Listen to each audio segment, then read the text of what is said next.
Alright guys, so now that we have a unique mesh with some nice subdivisions levels, we can easier pose our character, right? And in order to pose your character, I think the most important thing is to pay attention on the line of action, the actual the curve of action that your character is doing. So as I said, I'm planning here uh, to make a pose that I remember on Achilles movie when Achilles was fighting against a giant and he put a knife into his neck. So as here we have just a simple body without any costumes or those things or even weapons. I will change this pose for not a knife in his hand, but an action that the character will be preparing to do a punch on his opponent. Uh, yeah. So the first thing I want to change here is, as I said, the line of action, and yeah, I'm gonna start how I would do this. I would start by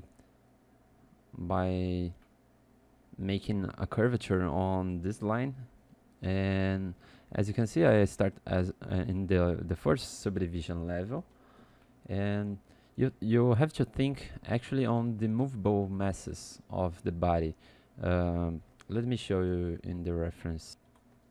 Yeah, so here in peer have we had that chart here that I talked about the movable masses, those presented by, I think it was, I don't remember exactly which was this book now, but yeah, doesn't matter. You have to think on the rotation of each movable masses. In this case, we have the head, the rib cage, and also the pelvis. So you have to think on the torsions you're gonna have on each axis for each movable mass, right? So you can think that the torso, the rib cage, it's gonna have its anchor point around maybe the belly button, and you're gonna have like this kind of rotation and also this kind of rotation. Oops, sorry. It's always good to place your anchor point in the middle part of the region that you are trying to position. And yeah, you have this, also this rotation, and also this torsion, this rotation along its y-axis. All right, so every pose is gonna have its curvature, as I was saying here. Let me show if we have something maybe like this one. We have a kind of contraction here, and we have a pose more like in this curvature. Even it's an standing pose, right? This other here, it's more like if you are like this. So we have a force doing this, and this region we have a stretch, and this region we're gonna compress, right? So let me show you others. Like in this one, we would have kind of oh wait, kind of this curvature, you know, like force pushing the character to the front like this. So the pelvis would be more tilted to this axis, and the rib cage more tilted to this axis in this way. You have to also maybe exaggerate the gesture, and after the anatomy itself is gonna correct everything, but the gesture should be exaggerated, because the gesture is simply the attribute which will gives life to your character when it comes to posing. So every pose, even standing, we can see some kind of force that creates the rhythm on the character. Here I have not too many reference on posing, but it's more, I think, on my mind or of what I thought about this pose that I want to do, and I actually tried to make this pose on my own home's mirror, on the mirror at my home, and I tried to study some curvatures, some rotations of each movable masses, and so this I gonna try to replicate this right now. So before I start to do the posing, I generally I do prefer to make this one is the Dynamesh version. It is the zero mesh version. Zero mesh. I renamed it just by clicking here, but you know I have a shortcut set, Ctrl plus R in my case, but you can set your own by yourself. Right, and let me see here. Before we start the pose, as I was saying, I always like to store a morph target. Morph target you can store here, and it's gonna leave us give us a backup for this actual situation of the mesh in this subdivision level. So I can, you know, make everything that I want, and then if I don't like it, I can just go over here and switch again to the backup that we created. And once I switch again, it gonna goes over the other. So it turns into between two poses, two actual states of the mesh, and yeah, that's it. Another thing that is important is when you make the mask, I do recommend to not to always not change the mesh without doing a blur in the mask like this. I actually don't like this blur when you click with the control over the masked region, because it will keeps on some edge here. It will keeps like a crispy edge, and I would like something more subtle on the transition.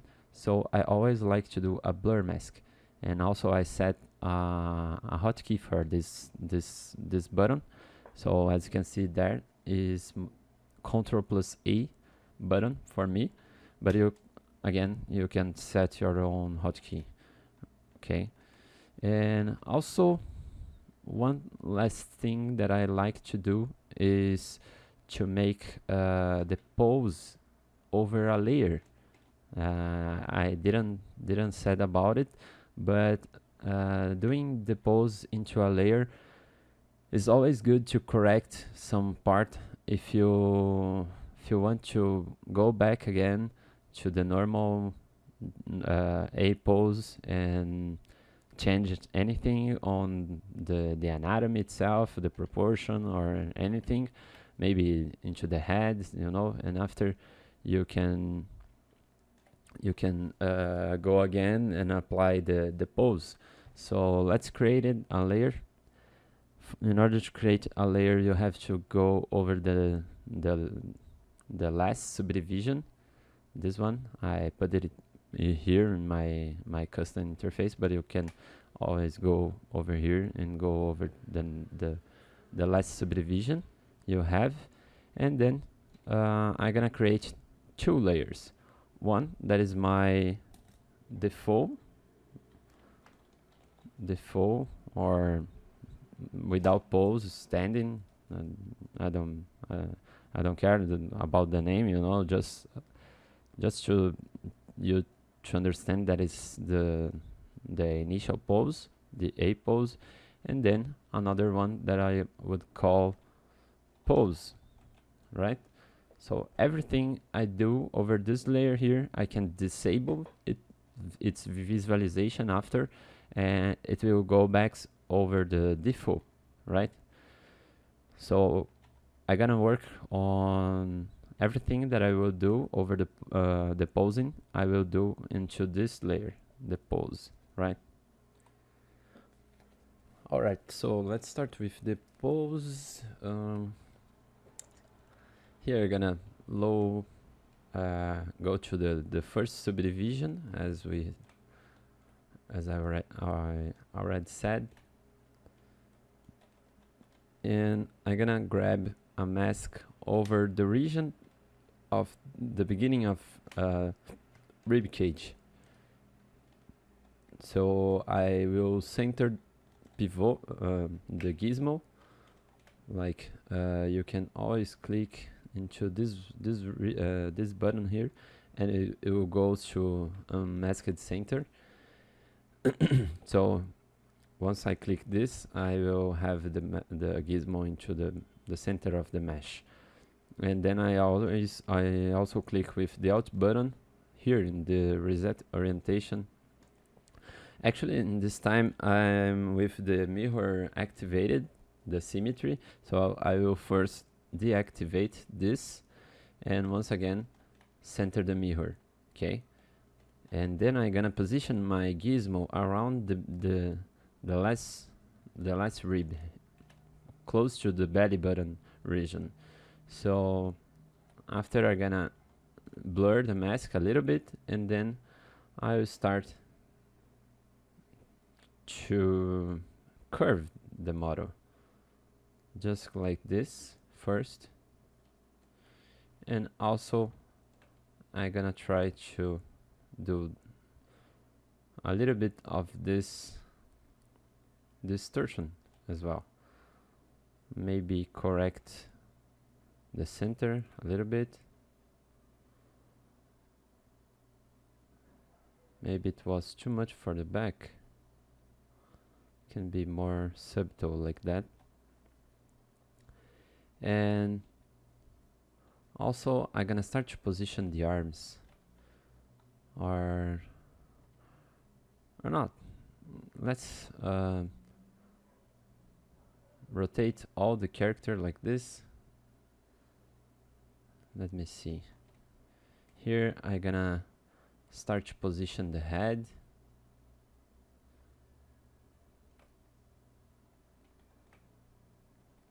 Oh wait, I think we with the pose we deformed a lot the head, so let's go back.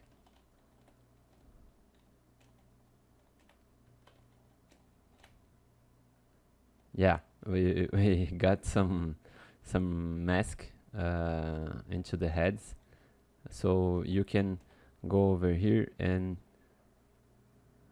unmask this region and do once again the blur, and let's see if everything is right in place. Yeah, so that's perfectly.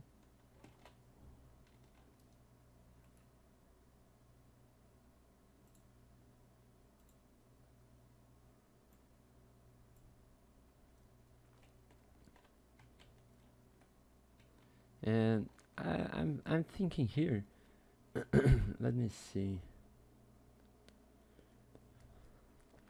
Yeah.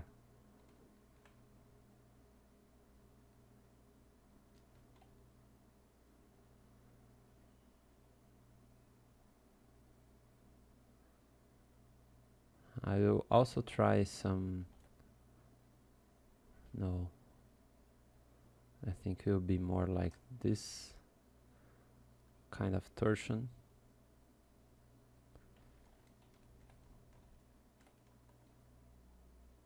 then the head, make the mask, do some blur, and position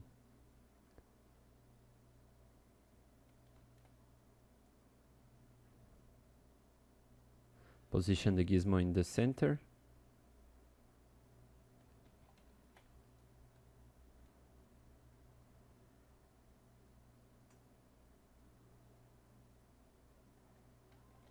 I'll make like this, and now let's raise up the arms.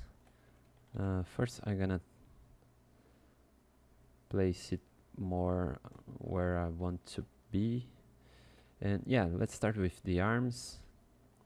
So for the arms, let's see what I have here as topology. I think I will prefer to make this mask by doing this. Look, I will use the select lasso tool and I will click over the edge. So because here I think we have an edge loop. Let me see. No, maybe not. So I'm gonna start by here, I think. Yeah. So then I can isolate, remove from the visibility this region, because I want to take all the arms as a mask. So I'll first hide all these polys and create a polygroup for the arms.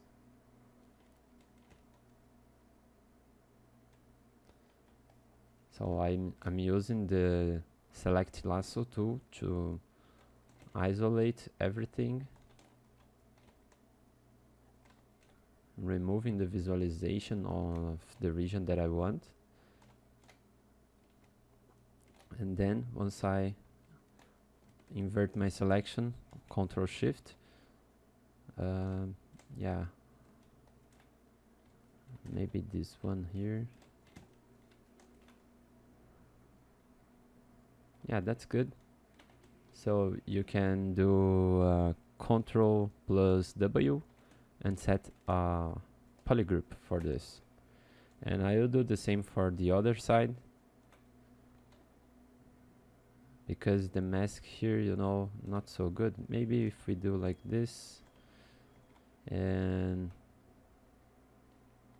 yeah, we can use this region, this masked region, go over the visibility and hide PT. So we're gonna show only this region, and then we can click over grow or use the hotkey Control Shift W in my case. I'm not sure if I change it or not. And then you can go in and grow the selection, and after you can remove anything that you don't want too much.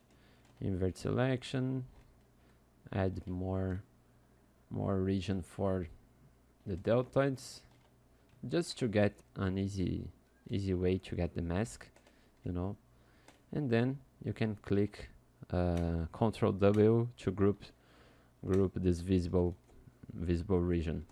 So now once we have two polygroups set for the arms, each arm, we can position the arms.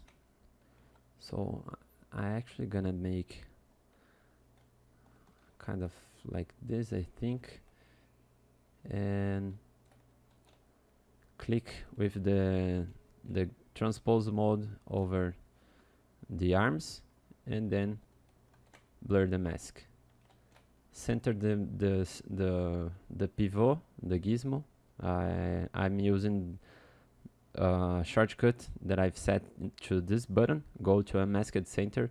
In my case it's Ctrl plus A. I set this hotkey, but you can set your own. I like to set already in the middle of the region that I'm using. And also, let me see, I think I need a little bit more blurriness. And then you have to go and positioning the arms just the way that you are looking for.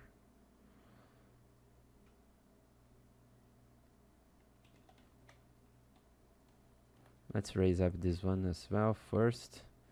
So blur the mask, go to a masked center and position it around the region where you would have the anchor point for the arms, that it should be like on the head of your humerus. You had to always, when it comes to posing, you have to always think with the structure. The structure. You have to think about the skeleton and all the structure to be able to make the changes on the pose in coherent way with the skeleton and the anatomy, how the biomechanics work and everything. Yeah, so let's continue over the next lecture.